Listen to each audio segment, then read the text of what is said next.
مكافحة المخدرات مسؤولية وطنية، إيماناً منهم بأن الحرب على المخدرات هي مسؤولية الجميع، ولا يمكن أن نقف بوجه هذه الآفة ما لم تتضافر جميع الجهود تشريعياً وتنفيذياً وقضائياً وحتى مجتمعياً.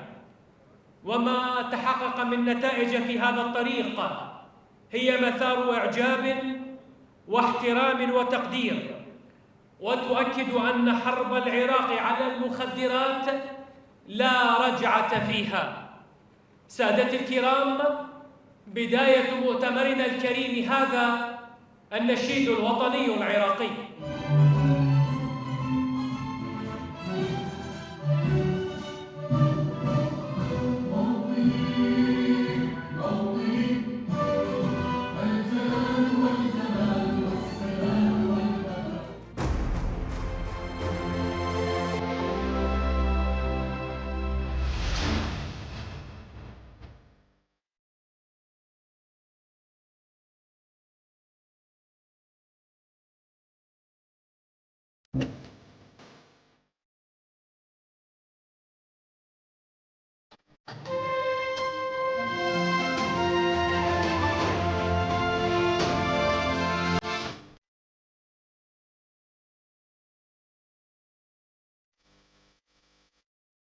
البرنامج الحكومي وعلى أمد حكومات متعددة، والحكومة الحالية وضعت في برنامجها الحكومي موضوع أو فقرة أو هدف مكافحة المخدرات.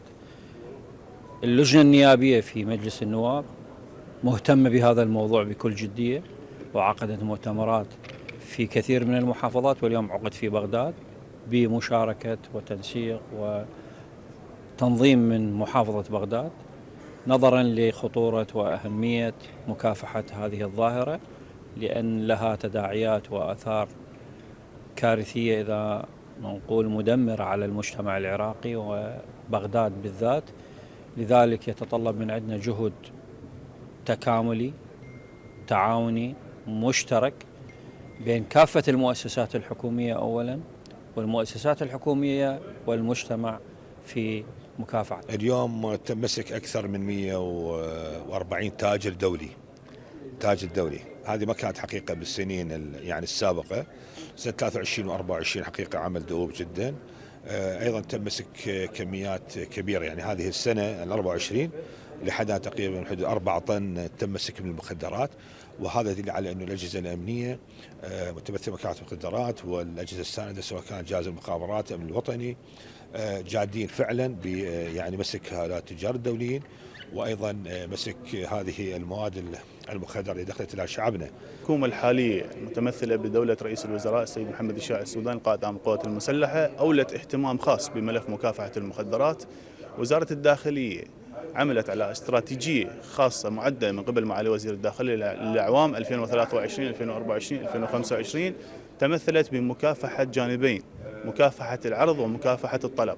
مكافحه عرض المواد المخدره هم مكافحة المتاجرين والمروجين بهذه المواد المخدرة الذين يقومون بعرض المواد المخدرة للتجارة بها. وفي هذا الجانب تم تفكيك العديد من الشبكات الرئيسية المحلية والدولية، وإلقاء القبض على كافة أعضائها متلبسين بالجرم المشهود، وتم ضبط أطنان من المواد المخدرة خلال عام 2023-2024. تم ضبط ما يقارب 7 طن من مختلف أنواع المواد المخدرة. صار إلى سعتك ليث باثت متوناني ومعبداني موخاي قوموت وتقيوم عراقايا بهيرت عمهو بركيت بغدد لو ما دروي آيات خد شما كليث باثت متوناني إلى مشتألانوثا تكلا واها قوبث سماخت صيت قوم ديتت بغدد.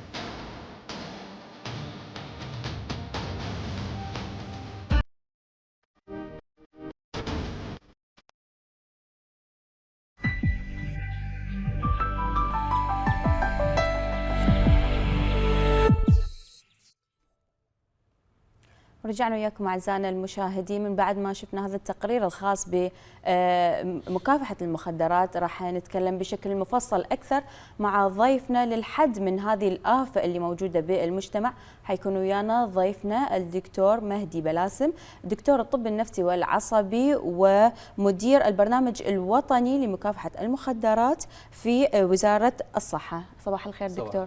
أهلا وسهلا بك. صباح الخير دكتور، نورتنا طبعا برنامجنا. الله يخليك. اهلا وسهلا بك.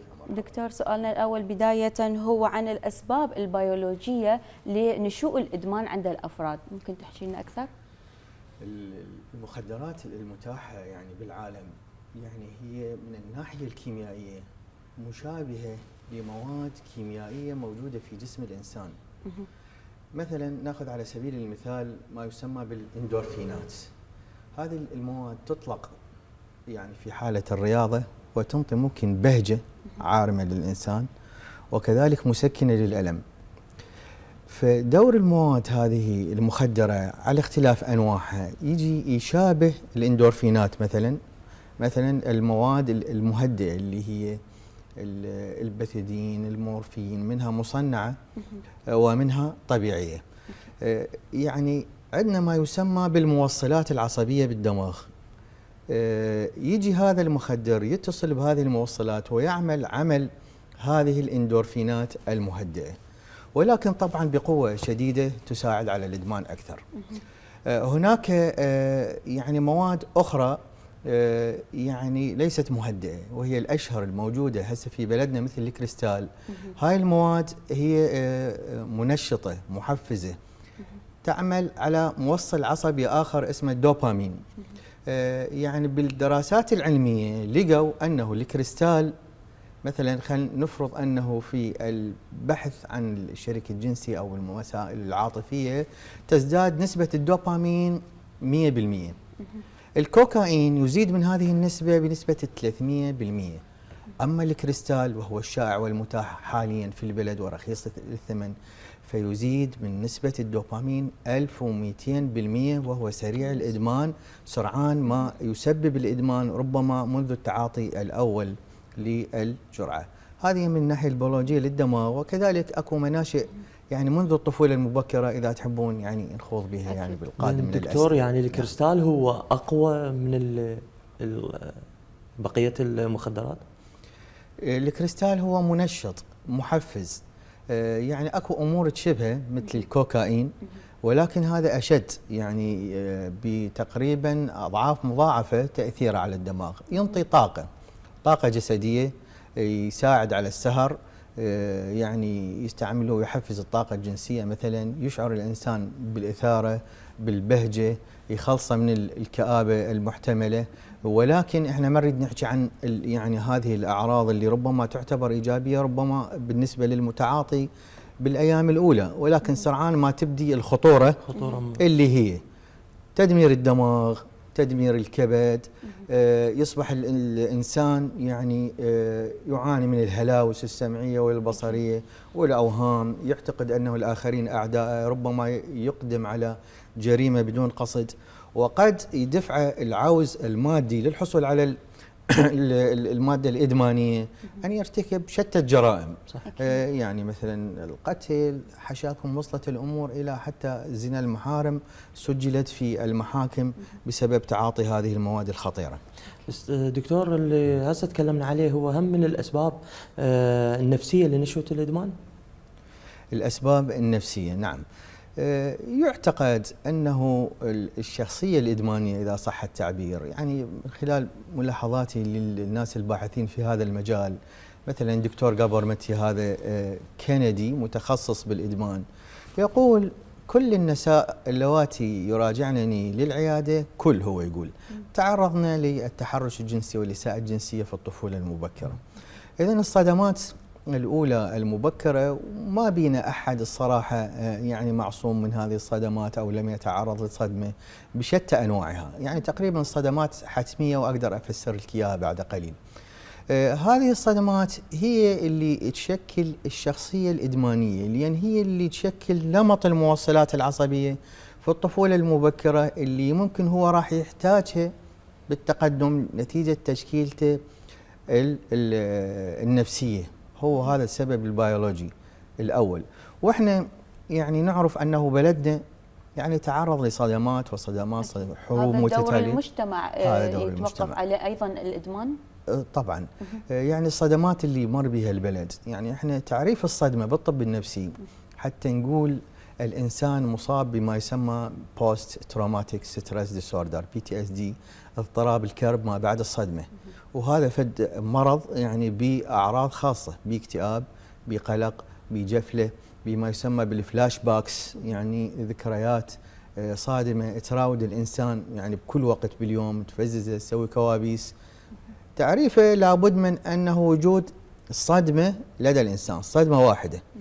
ولكن بالواقع احنا بلدنا يعني ربما نحتاج إلى صياغة هذا التعريف، صياغة مختلفة عما هو سائد في كتب الطب في البلدان الأخرى، لأن احنا مو صدمة واحدة، كل إنسان بينا متعرض إلى صدمات وصدمات وصدمات نتيجة هذه الحروب المتتالية وهذه الحصارات وهذه التحولات الاجتماعية الخطيرة والمفاجئة.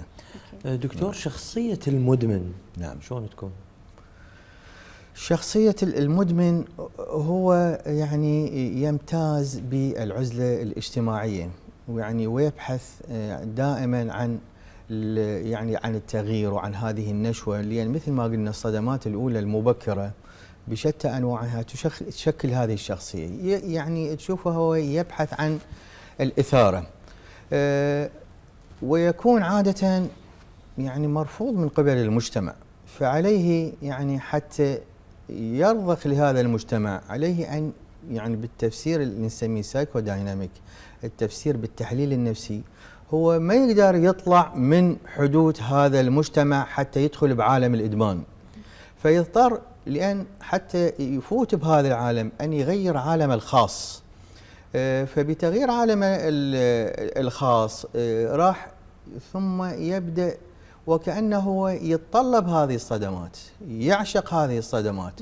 ومثل ما يقول الطبيب النفسي المشهور فرويد، إذا رأى المازوخي صفعة على بعد كيلومتر مد لها عنقه. هذا المدمن إذا يصبح بعد أنه تتشكل شخصيته الإدمانية وانسياقه وراء الإدمان، أنه إذا شاف أي مشكلة أي حادثة وكأنه هو يحشر نفسه حشر في هذه المشاكل بطريقة يعني يطول تفسيرها. تشوفهم هم كثيري المشاكل، كثيري الحوادث، يتعرضون يعني كنساء أو للتحرش الجنسي والاغتصاب الجنسي والعطالة عن العمل، مشاكل العائلية، استعمال السلاح بشكل متهور. كلها هذه هي نتيجة هذا التحول الخطير اللي يصير بشخصية المدمن من الناحية النفسية. دكتور، كل أنواع الإدمان هيك يصير الشخصية؟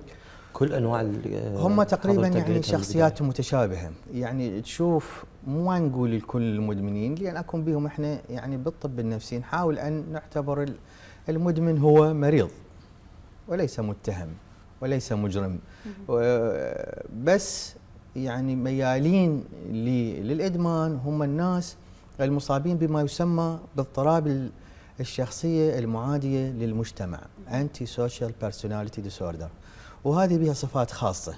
تشوفهم مثلا متلاعبين، كثيري المشاكل، قليلي العاطفة، يعني كثيري النصب والاحتيال على الناس، هذول أكثر ميل للوقوع في براثن الإدمان من غيرهم. هل الشخص المدمن دكتور حضرتك ذكرت انه ممكن يكون عنده اصلا مرض انتي سوشيال، يعني هل هذا يقع على عاتق المجتمع ام يكون مريض هو اصلا بهذا المرض، ام بعد الادمان تحدث هذه المشكله تتفاقم مثلا، او اذا هو متهم او ضحيه على عاتق منو يتحمل مسؤوليه هذه الصفه؟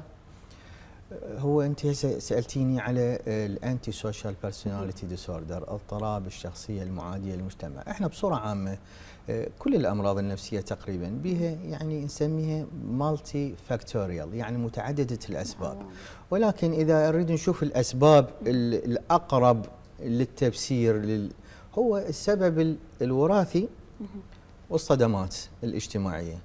الشخصية المضادة للمجتمع يعني الطفولة المبكرة، الإهمال، الصدمات، العوائل المفككة، التعرض للتنمر، التعرض للتحرش الجنسي، الإيذاء الجسدي، مع الوراثة والبيئة اللي عايش بها ممكن أن يشكل هذه الشخصية. وطبعا احنا ما نقدر نشخصها من الناحية يعني الكرايتيريا، ناحية المعطيات النفسية، يعني لازم نلم مجموعة من المعطيات حتى نقول هذا مصاب بهذا الاضطراب. ما نقدر نشخصها من الناحية الزمنية إلا أن يعبر عمر ال 18 سنة، قبلها التشخيص يختلف. إذن هذا هو. طبعا العملية متبادلة، حضرتك يعني فسرت الموضوع تقريبا بالسؤال، أنه اللجوء للإدمان، البحث عن هذه الأمور الانحرافية، وكذلك الشخصية نشوفها عملية متبادلة. هذا يروح للإدمان والإدمان يعزز مخاطر الشخصية وهكذا، فندخل في هذه الحلقة المفرغة اللي يحتاج لها الصراحة كسر، وهذا دورنا احنا جميعا. زين دكتور، شنو هي سبل المنع والوقاية من الإدمان؟ والله المسؤولية يعني كبيرة، يعني لا تقع على عاتق شخص معين. يعني وزارة الصحة لها دور وقامت بهذا الدور بشكل يعني جيد. يعني أنشأت بوقت مبكر وزارتنا الهيئة العليا لشؤون المخدرات برئاسة السيد وزير الصحة، ويحضرها السيد وزير الداخلية. لها يعني جلسات دورية كل شهرين أو أقل أو أكثر قليلا، ويحضرها يعني جهات مختلفة من الأمن الوطني، الاستخبارات، الجمارك، التربية، بالإضافة إلى الأطباء والطب العدلي. هذا دور مهم. اللي سوته هي أنه أتلفت أطنان كبيرة جدا يعني كانت متراكمة في المخازن، خلصنا منها.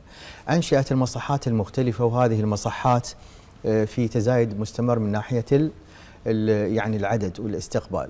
هذا دور وزارة الداخلية. الصراحة لم تألو جهدا وزارة الداخلية، وقدمت الكثير من الشهداء من الضباط والمنتسبين إلى آخره، ودورها فعال طبعا في قمع وردع ومنع هذا الموضوع.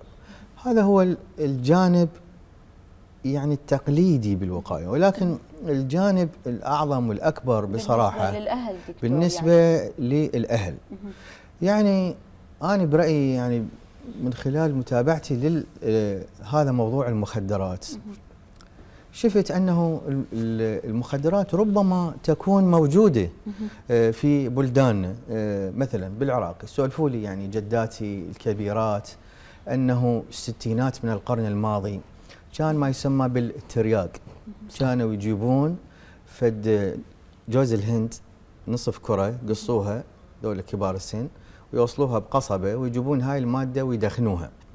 وإذا سامعين الشعر مال مظفر النواب يقول الدنيا غرشة وصمتة وتدور بينا ونلتف، أيام المزبن قضن تقضن يا أيام اللف. هي هاي الغرشة، الغرشة اللي بقراج غرشة ويدخنوها.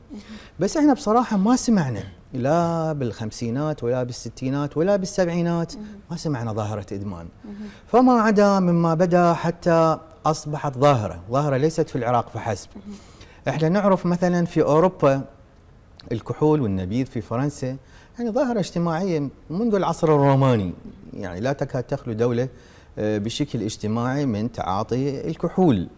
الصار حتى تحولت هذه البلدان إلى بلدان تعاني بشدة من مسألة الإدمان بالمخدرات، حتى اضطرت دول كبرى مثل هولندا وربما ألمانيا إلى إنشاء مصحات بإشراف القانون مقننة، وتسمح للشباب لولوج هذه المصحات، ولكن بنسب بإشراف الأطباء وإشراف القانون. يعني تقليل الخطر الأعظم بالخطر الأقل. أمريكا اللاتينية ونبات الكوكا مشهور أيضا منذ آلاف السنين. أصبحت هذه الدول أيضا هي من أعتى الدول بعصابات المخدرات. فثمت موضوع مفقود حضرتك سألتين عليه وحضرتك استاذ، شنو هو دور الأهل؟ يبدو أنه المتغير الوحيد بين هذه السنين في كل العالم أنه هو ما يسمى، أسميه شخصيا الدور الأبوي. وإيش من الدور الأبوي؟ دور الأم، دور الإعلام، دور مدير المدرسة، دور شيخ العسيرة. أعتقد أصبح هذا الدور يعني أقل نهوضا مما كان عليه. كان الإنسان مراقب، الطفل مراقب، الشاب مراقب، لأنه الرعاية لصيقة. في ظل هذه التغيرات العظيمة في المجتمعات ووسائل الإعلام والإدمان الإلكتروني، ربما فقد هذا الدور اللي إحنا يجب أن نعول عليه بطرق مختلفة، ربما نقدر نخوض في ثنايا الحديث عنها. زين دكتور، شلون الأهل يعرفون أبنائهم إذا كانوا متعاطين، عندهم تعاطي أو هاي مبكر؟ صحيح. هو اكو علامات يعني بيولوجيه، علامات جسديه تبين على الشاب او على الطفل، مثلا احمرار العين، تغير الشخصيه، يصبح اندفاعي اكثر من اللازم، ربما يصبح كئيب او انطوائي، يصبح عنيف، يصبح متطلب اكثر، كثير السهر، كثير الغياب عن البيت. يعني كان مثلا شاب عمره 15 سنه اوديه للسوق للمحل اشتري لي بابا هاي الشغله يجيب ليها خلال 5 دقائق، لا تشوفه راح يتاخر. كل هاي العلامات مهمه، علامات مبكره ممكن نعرف انه التاخر الدراسي مثلا، غيابه عن المدرسه، كل هاي علامات وانذارات وريد فلاكس يعني يجب ان ينتبه لها الاباء. دكتور تطلع سوري تطلع علامات بالوجه، هيك اشياء يعني طبعا احمرار الوجه، فقدان الشهيه، ربما يؤدي الى الهزال، لان انت عندك هذا الكريستال يسبب فقدان شهيه، يعني يصبح ما يحتاج الاكل والشرب والنوم. يعني بقيه الاصبع عرضه للامراض، فقر الدم، كلها علامات هاي مهمة وتشوفها مفاجئة للعائلة. دكتور عفوا، شلون ممكن نفرق بين، ذكرت مرحلة ال 15 سنة أو مرحلة المراهقة، أكيد ملاحظين الأغلب تطرأ على شخصية المراهق تغيرات مفاجئة وأيضا يعني عدم استقرار بالشخصية، شلون نفرقها عن بداية التعاطي أو بداية الإدمان؟ سؤال وجيه جدا. هو فعلا يعني كل مراهق معرض لأنه للتغييرات النفسية، ولكن التغييرات النفسية هنا بالإدمان مختلفة مثل ما قلت لك، اكو يعني علامات بيولوجية، يعني ربما البنية أو الولد اللي يصير فشل دراسي، تنمر بالمدرسة، نشوفه صريح ويا أهله، أنا تعرض للشغل الفلاني، أنا خايف من المدرسة، قلق، يحتاج إلى تطمين، شوية تأخر بالدراسة، يمرون للمدرسة، ربما المشرف النفسي يقول يعاني من القلق إلى آخره. تواصل أكو يعني أكو تواصل، أكو يعني نوع من الفهم بين العائلة والطفل هنا ما مفقود أو الشاب، ولكن بالتعاطي هنا يصبح غامض، يصبح لقاءاته مختلفة، علامات يعني غريبة تظهر عليه. الأشخاص اللي ممكن يقعد وياهم ربما يصير مشاكل بالمنطقة، كثرة الشجار، كثرة العرك، أنماط اللي يلتقي بهم مختلفة ويبطل من المدرسة نفسها، يتحول إلى يعني كائن مختلف، وأمراض قد الداهمة مختلفة. ممكن هنا التفريق بين التغيرات النفسية العادية اللي يصيب أي إنسان والتغييرات الخطيرة والمفاجئة اللي تصيب المدمن. صح. دكتور، احنا دورنا جميعا هنا شنو؟ دور المجتمع، والله كنا مسؤولين، يعني الصراحة دور الآباء مثل ما حكينا عنه هو التفهم الأولا، ثانيا يعني تجنب الصدمات المبكرة اللي احنا ليس أحد في منجى منها. يعني صراحة البحوث تقول يعني سووا مثلا EEG، تخطيط دماغ لطفلين اثنيناتهم أصحاء حديثي الولادة بنفس العمر بنفس المستوى، شافوا التخطيط هذا يختلف عن التخطيط هذا. شنو السبب؟ لقوا هاي الأم تعاني من الاكتئاب وهاي أم صحيحة. يعني احنا ما نقول علينا أن نكون عوائل مثالية، ولكن يعني الثقافة الصحية، دور الإعلام، الاهتمام بأنه الذهاب المبكر للطبيب النفسي، الكشف عن المسائل النفسية، العقد النفسية، الأمراض النفسية بشكل مبكر، وهذا دور احنا دورنا كأطباء ودور الإعلام الصراحة.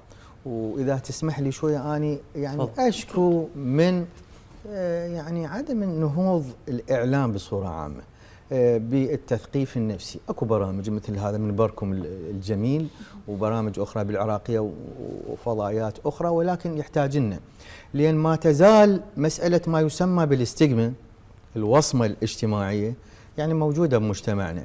يعني يقول لك انا شنو اروح للطبيب النفسي قابل اني مخبل، وشوفهم يتخبطون على أبواب الدجالين والسحرة وإلى آخره، ويفتر هاي الفرة العظيمة آخر شيء يلجأ للطبيب النفسي بعد فوات الأوان. فالتثقيف النفسي ودور الأهل، دور مدير المدرسة، دور شيخ العشيرة، دور المرشد الديني على اختلافهم، كلها مهمة. ودكتور موضوع طبيب نفسي يعني ماخذينها يمكن من قبل، يقولون اللي يروح طبيب نفسي راح ينطي له مهدئات، راح يعني ماكو فد علاج نفسي هاي قبل.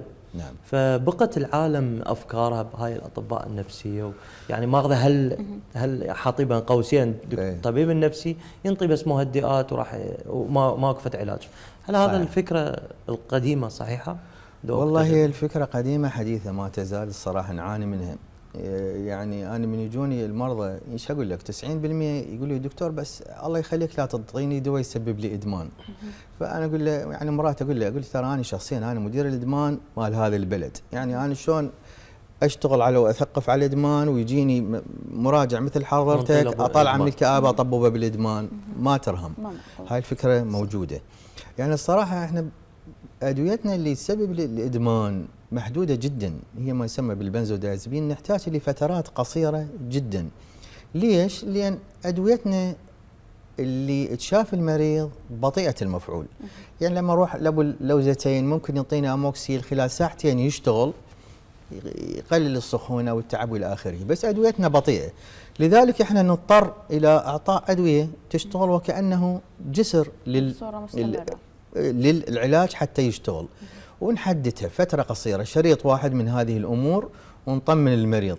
لا، الطب النفسي يعني ابدا ما يسبب الادويه الادمان، هذا اولا. ثانيا احنا ما نعتمد على الدواء، ربما انا احيانا بعض المراجعين اللي يعاني من اكتئاب بسيط، اكتئاب متوسط الشده، حتى ما اعطيه دواء. يعني العلاجات المعرفيه السلوكيه الكلاميه اللا دوائيه اصبحت متطوره جدا، والصراحه اشوف الامور تبشر بخير. يعني اقدام الاطباء على الولوج في هذا المجال، كان اكو اعراض هذا البرانش طارد للاطباء.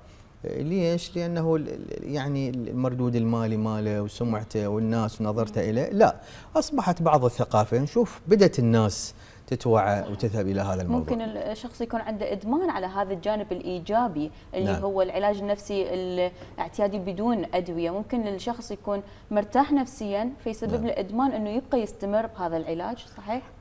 طبعا. يعني المراجعه الدوريه مهمه جدا لاي انسان يعني يكتشف. يعني هو الطب النفسي والعلاج النفسي مو للمرضى فقط، للاصحاء ايضا. يعني احنا الطبيب النفسي هو يعالج، ولكن احنا عندنا الباحث النفسي والمشرف النفسي والمشرف التربوي والمشرف الاجتماعي اللي ممكن يزور العائله. كلها هذه اماكن واقسام هي يعني تعنى بالانسان الصحيح قبل ما تعنى بالانسان المريض. مثل العباره المشهوره القديمه الوقايه خير من العلاج، تنطبق على الامراض الجسديه والامراض النفسيه على حد سواء. بس احنا ما نريد حضرتك قلتي الادمان على كذا، لا، الادمان هي فد عباره احنا اليوم في معرض يعني درأها. لا، التثقيف، المنع، الوعي الكامل لكل هذه الامور هو مهم جدا. أكيد. نعم. شكرا لك دكتور. عفوا. دكتور زين، نعم. دور القانون بهذا المجال. نعم، اكو يعني خطوات متسارعه من قبل مجلس القضاء الاعلى يعني للنهوض بهذه المشكله. يعني منها على سبيل المثال لا الحصر، اكو قوانين جديده اعتبرت المتعاطي مريض وليس مجرم. يعني حتى لو ألقى القضاء القبض على أحد المتعاطين، راح يحول القاضي إلى لجنة طبية تفحصه وتكتب للقاضي أنه هذا يحتاج للعلاج ويوديه للعلاج ويطلق سراحه، يحوله من متهم إلى مريض. وهاي يعني احنا من خلال هذا المنبر الكريم يعني نناشد كل الأهالي أنه لا يخاف من مراجعة المستشفى. تسقط عنه كل المسائل القضائية، وحتى مثل ما قلت لك يعني أصبح المريض في رعاية القانون. دكتور قبل ما نختم، نعم. نصيحة للآباء والأمهات إذا عرفوا ابنهم متعاطي شلون يتعاملون وياه وينطوا له الحرية بالكلام لا خوف ولا نعم. شلون تقدر تنصحهم مثل للاهالي؟ ما قلت انت، مفتاح الجواب من حضرتك انا هسه سمعته، انه يعطوه الحريه بالحديث، التفهم، وليس الردع والعنف والضرب ويعني والنبذ، لانه احنا اذا استعملنا هاي الاساليب الشديده راح نكون مع المرض ضد هذا المريض. لا، التفهم والوعي، وهو هذا الصراحه احنا نسميه عندنا حتى بالطب النفسي ما يسمى بالكاونتر ترانسفيرنس، يعني سرعان ما ينشأ نوع من النظره السلبيه تجاه المدمن، يعني هاي يكون نتخلص منها. يعني ننظر للمدمن وهو ضحيه او هو مريض بالتفهم والمتابعه واكمال العلاج، لان بصراحه هذا الموضوع هو قابل للانتكاسه. 90% من المدمنين خلال سنه واحده ممكن يرجعون للادمان في المستشفيات المتطوره في لندن وامريكا وكندا، فما بالك احنا البلد الناهض. فالتفهم والتواصل والذهاب للمستشفى ورعايه وعلاج كل الحالات النفسيه اللي يعاني منها المريض، والدوله يقع على عاتقها موضوع يعني توظيف الناس، متابعه الشباب، سد حاجياتهم الى اخره. كل هذه عوامل تؤدي الى الخلاص من هذه الآفة. شكرا جزيلا عفواً. دكتور عفواً مهدي ست. بلاسم، دكتور الطب النفسي والعصبي، مدير البرنامج الوطني لمكافحة المخدرات لوزارة الصحة. شكرا جزيلا. شكرا لقائك. شكرا.